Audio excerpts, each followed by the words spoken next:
The Chinese character Qiang appears frequently in inscriptions on oracle points of the ancient Yin dynasty.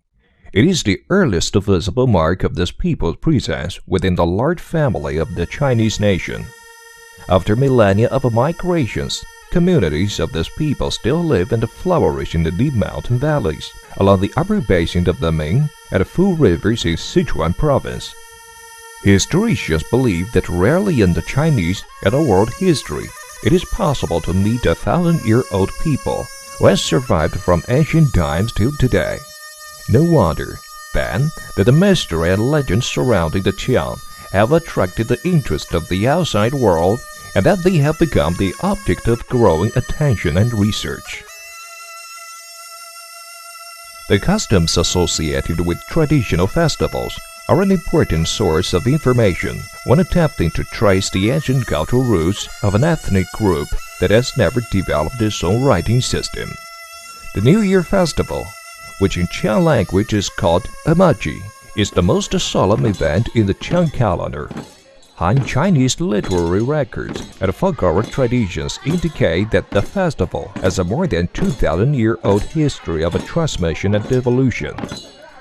Although as time went by, the external appearance of the celebratory ritual has undergone changes. The solemn sacrificial rites are still permeated by the genuine, intense flavor of traditional culture. Like in the past, they condense both the Qiang people's unsophisticated and yet unique cosmology at the core of their spiritual identity. Indeed, the New Year Festival can be considered the most inclusive and complete living source of information among the Qiang intangible culture legacies.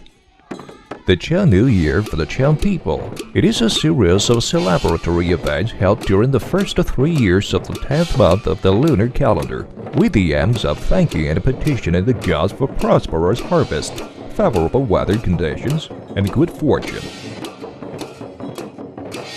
Our folklore passed down through generations makes it clear to us that according to Qiang traditional thinking, the year is divided into 3 general parts.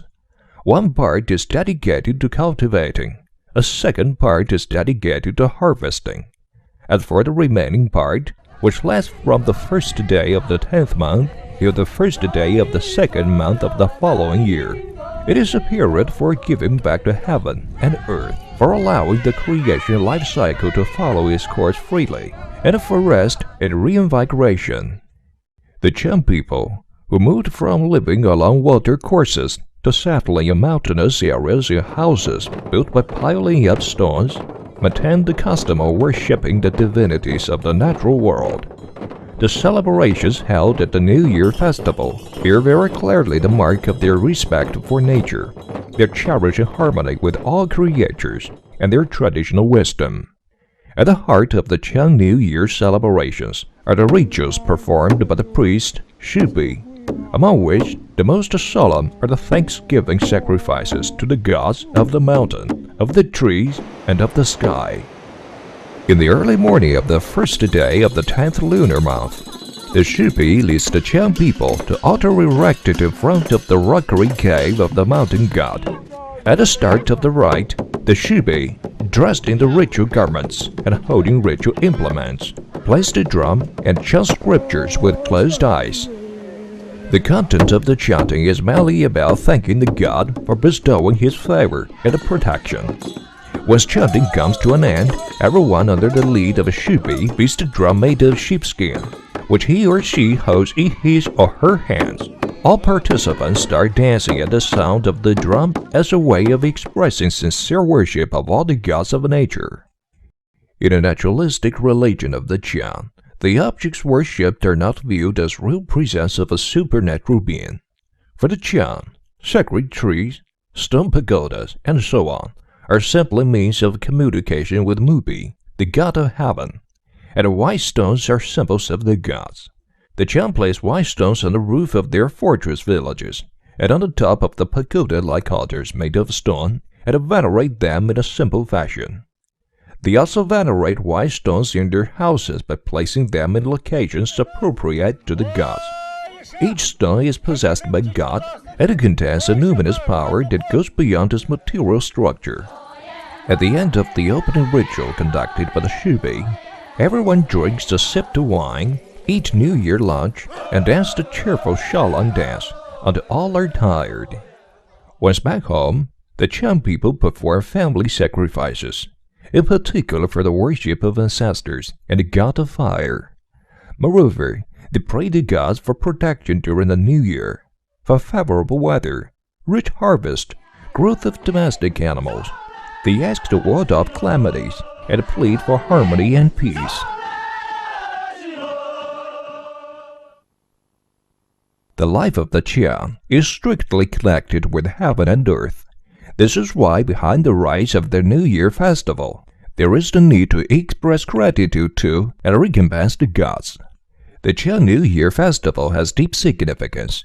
At a time when our civilization began to question human unlimited exploitation of nature, the Qiang people continued to maintain their unaltered attitude of worship and reverence toward all creation, no matter whether it is by letting the ox return free to hill after having plowed for the whole year, or by placing a red ribbon around all trees in the mountain to forbid trespass so as to avoid excessive lumbering, or by engaging in earnest dialogue with the gods of the high mountain, or by venerating the white stones on every corner of their fortress villages.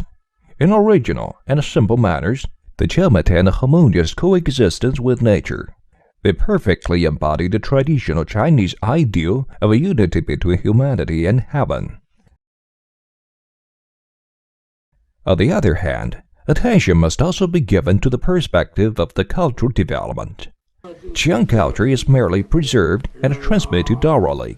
Only through the special carrier that is the New Year Festival can Qiang civilization find the most inclusive and comprehensive manner to develop and be transmitted. As for those transmitters of Qiang culture that are shibi, they are above all inheritors and creators of both traditional Qiang culture and folk art. The chanting that shibi performed during the ceremonies of the New Year Festival contain the essence of Qiang people's history and civilization. Evidently, all this has an important function and value for the research on the origin, diffusion, and devolution of Qiang folk traditional culture.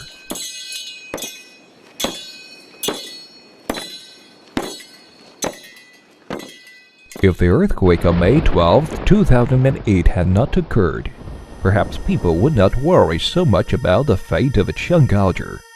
What is most unfortunate is that as a consequence of the earthquake, the social space, the cultural facilities, the objects, and a series of information archives upon which the activities of the Qiang New Year Festival relied have met an unparalleled destruction. Even more serious is the fact that in the wake of the earthquake, people have to migrate and buildings have to be re-erected to the extent that the traditional environment of Qiang society is being altered. But if we are able to see watchtowers falling with a loud crash, it is difficult to realize that behind these tumbling buildings, modern culture and the culture of other ethnic groups are also silently infiltrating. Moreover, as the old shibi pass away, the chain of cultural transmission, their part will also quietly disappear. The transmission of the Qiang New Year Festival is in huge jeopardy. Unless the preservation policies are issued and implemented, it will be very hard to ensure its continuity. The Qiang New Year Festival has been inserted in the category of the Intangible Cultural Heritage of national level in 2008. Since the areas inhabited by the Qiang people are those most affected by the earthquake destruction, various government branches have already set in motion a mechanism and a program for the urgent safeguard of the living environment of the Qiang New Year Festival. We strongly believe that through the common efforts, this ancient people, who was able to maintain cohesion for millennia only by relying on its language, and who has a very strong cultural vitality, will be able to perform another miracle.